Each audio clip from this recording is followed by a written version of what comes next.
Yo, what's poppin'? It's your boy Terry Chaz. Welcome to today's show. I will name this show later. Still not sure what I want to call it, but welcome to today's show. Be sure to like, comment, subscribe. Make sure you tap in with us. Let us know some of the things you would like me to talk about moving forward as it pertains to the Pelicans or the NBA in general. Now, typically, I'm viewed as a negative person around the Pelicans fan base. Some people consider me a realist. Some people consider me a pessimist, right? So some of the things I've been seeing coming from Vegas and guys like Bill Simmons and the national media, I guess Bill, yeah, you call it Bill National, and the national media, Zach Lowe, and several other people. Even to me, I feel like some of the things have been overwhelmingly negative.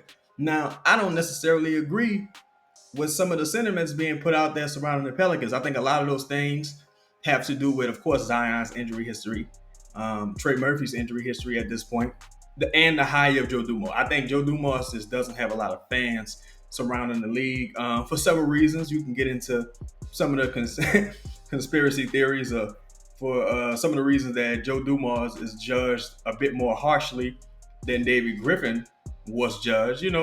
There's some suspicions surrounding why that is. But I think the Pelicans still have different avenues to be successful this year. And by successful, I mean 7th through 10th seed, right? If healthy, maybe even 6th seed. That would be overwhelmingly successful for the New Orleans Pelicans, right?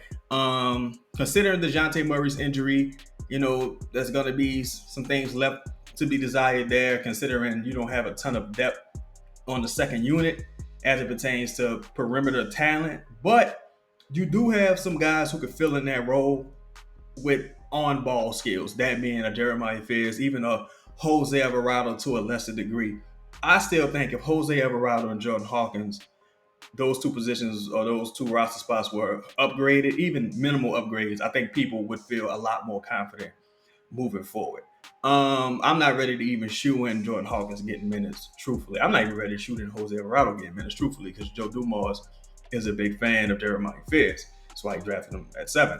Some people are concerned about the starting center position at Eve Messi with Eve Messi. I think the depth in the front court leaves a little bit to be desired as it pertains to the 4 and the 5 position. But they got some free agents out there. The Pelicans are sitting at 14 roster spots. They're about a little over $4 million below the luxury tax. So they got some options for that final roster spot. You got guys like Precious Achua. You got Thomas Bryant. He just went overseas to Greece. That would have been a nice pickup. You got supposedly Nikola Vucevic is going to be bought out by Chicago Bulls, depending on how much money he gives back to the Chicago Bulls. I think he's making about 20 million, 21 million. So let's say if he gives back 4 million, let's say he gives back 4 million, he walks away about 16, 17 million. Maybe he'll be willing to accept a starting spot here with the New Orleans Pelicans for a veteran's minimum. Sure, he would probably like to go to a contender, but how many contenders out there really need a starting center right now? I think he would fit like a glove with the New Orleans Pelicans. But you still got other guys. Again, Brandon Boston Jr., he's another guy that just went overseas. You got Bassey. You got Amir Coffey, another one of my favorites. You've heard me talk about him. You even got guys like Russell Westbrook. You got a lot of name brand players right now who are still available and that haven't been added to a roster. You got Bol Bol. A lot of people are interested in potentially adding Bol Bol. You got Chris Boucher. You got Alec Burks is still out there. And Alec Burks, again, former Piston, doing the Joe Dumars tenure, I believe. And I think he played under Troy Weaver as well, if I'm not mistaken. So you got a few guys out there that the Pelicans still could bring in. And, you got Seth Curry, if you're really concerned about Jose Alvarado and some of the shooting. You got guys like Markelle Fultz still out there, Taj Gibson, if you want that veteran presence. And you still could get to about $8 to $10 million in expiring salary to send out. Still got second round picks you can attach. You got first round picks you can attach, protected first round picks. I know a lot of people don't want to attach any first round picks after what happened with the draft and the Derek Queen, fiasco or what have you, right? But I still think the national media and the fan base, to a degree, is underestimating this Pelicans roster. I also think if they had made a change at the head coaching position, there would be more optimism locally. If you could count on Zion to be healthy, there would be more optimism locally. If you could count on Trey Murphy to play 65 plus games this season, there would be more optimism locally and nationally, I believe. But I do think people are selling the Pelicans a little bit short, considering how good they have been when both Zion and Trey Murphy have been available. You also got Herb Jones coming back. Herb Jones missed a lot of the season last year, so you got some continuity. You're adding in talent. I don't want to sell what Jordan Poole does. Sure, I think Jordan Poole is going to be an excellent addition to this roster. Kevon Looney, him and Jordan Poole, they already have a relationship. You're bringing in championship experience guys who've seen it done at a high level and who they weren't like just regular schmegular degular motherfuckers on the roster. These were real contributors to championship teams. You know what I'm saying? Jordan Poole, Kevon Looney, they played real minutes. They contributed. You know what I'm saying? They know what leadership looks like. And people from the Wizards, they've raved about Jordan Poole's leadership. People from the Warriors, they've raved about Kevon Looney's leadership. So you got to consider that addition to the roster. Joe Dumars, his leadership, his rumored what's the good word I want to look for? His rumored desire for accountability, him holding guys accountable. And I believe it was Fletcher Mackel who asked Joe, if I'm not mistaken, who asked Joe Dumars this question about Zion sitting out back-to-backs, about Zion missing games for like nicks and bruises and the training staff kind of holding him out. And Joe Dumars is like, look, if you can play, you're going to play.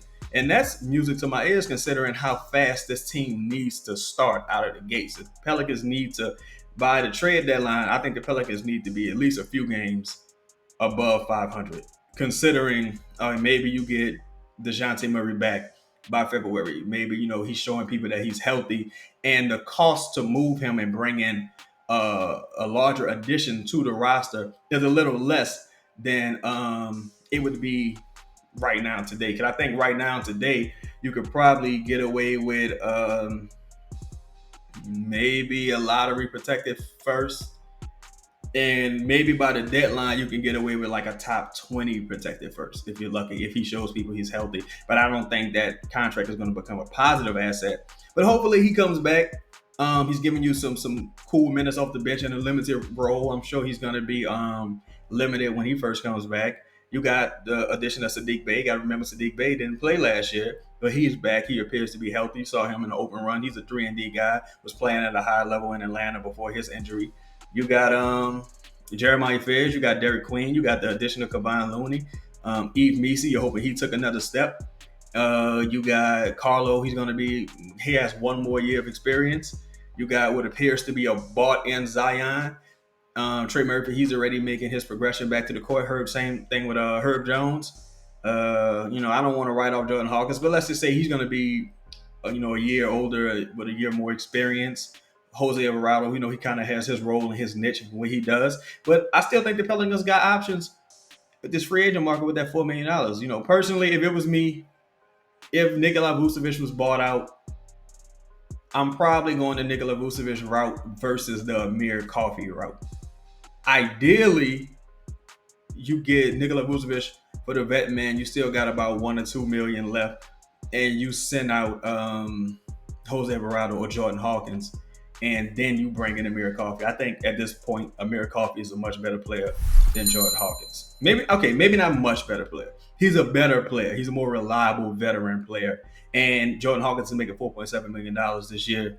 Amir Coffey won't cost you that much. But let me know what y'all think. Who would y'all like to see the Pelicans bring in with that final roster spot? Again, you got Precious Achiuwa. You got Amir Coffey. Hopefully Nikola Vucevic. You got what you got there? Charles Bassey. Russell Westbrook still out there. It's a lot of name brand good veteran players still available. But let me know who you guys would like to see us bring in, and give me some recommendations for the title of the show or the name of the show moving forward. Because I got a couple ideas, but I'm not married to them just yet. But that's today's show. Be sure to like, comment, subscribe. I'm out. Peace.